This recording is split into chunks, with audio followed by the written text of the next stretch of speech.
আমি কোনোদিনও ভাবিনি যে আমি কারোর জন্য এরম কিছু ফিল করব। আমিও কাউকে ভালোবাসবো, কিন্তু ও কি? বলছি, আপনাকে যেটা আনতে বলেছিলাম ওটা এনেছে? না মানে আর কটা দিন সময় লাগবে।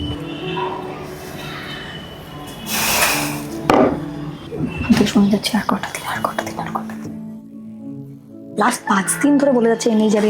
আমার কি দোষ? আমি কি করেছি? আর আপনি যেটা চেয়েছেন। Thank you. কিন্তু ও কি আদেও আমায় ভালোবাসে? ভালোবাসায় পড়ে আস না কিন্তু আবার। ভালোবাসা মাই ফুট। ওই বাড়িতে এক মুহূর্ত থাকতে পারছি না আমি। থাকতে হবে, থাকলেই তো এগুলো হবে। আমার দামি রোলেক্সের ওয়াচটা হবে, দামি বাড়ি হবে, দামি গাড়ি হবে। গাড়িটা নিয়ে বেরোই আজকে আমরা। আজকে হবে না, আজকে একটা ইম্পর্টেন্ট কাজ আছে আমার।